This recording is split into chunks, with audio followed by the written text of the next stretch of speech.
jin. Nah, tadi pertama iblis menggunakan bangsanya. Siapa bangsanya? Jin. Nah, siapa di antara jin? Di antara jin korin yang masuk ke tubuh kita. Makanya Nabi mengatakan inna syaitan yajri minal insani majrad dam. Sesungguhnya syaitan itu berjalan dalam tubuh manusia itu mengikuti aliran darah. Makanya kalau kita mau ruqyah, tekan pembuluh darahnya sambil baca ayat kursi misalnya, tapi jangan keras-keras. Itu menjerit-jerit dia, berarti ada setan sini. Enggak menjerit lagi, berarti udah pindah dia. Cari lagi sampai akhirnya dia keluar. Begitu di antaranya cara meruqyah. Jadi pertama iblis itu menggunakan bangsa jin. Yang kedua menggunakan bangsa manusia. Mungkin udah pernah saya jelaskan ini ya. Udah pernah ya. Menggunakan bangsa manusia yang ini yang capek kita. Menggunakan bangsa manusia.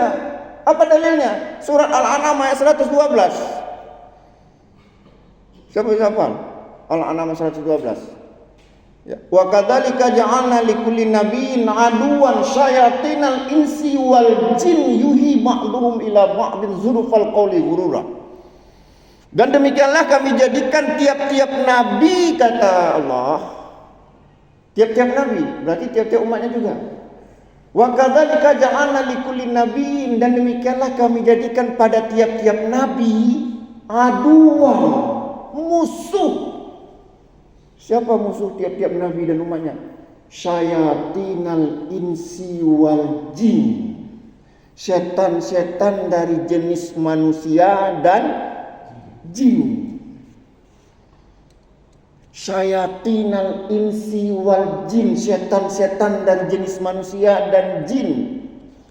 Yuhi ba'duhum ila ba'din zurufal qawli ghurura. Sebagian mereka membisikkan kepada sebagian yang lain kata-kata untuk menipu. Dan ini belum jelas. Saya perjelas lagi. Apa tugas setan?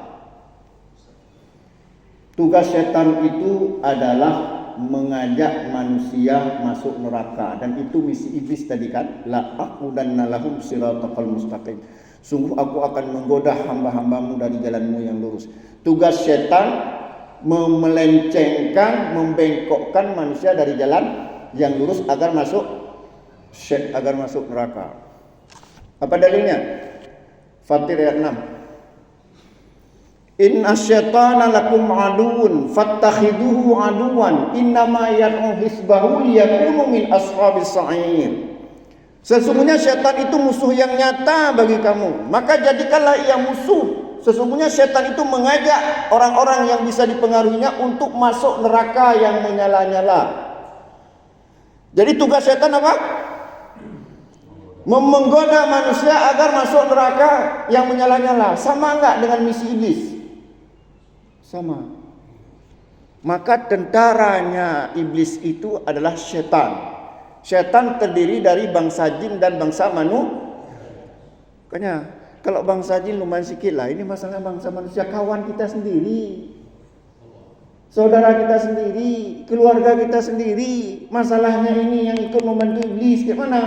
Saudara kita sendiri yang larang menjadi sunnah kita. Apa kamu tokohnya Wahabinya?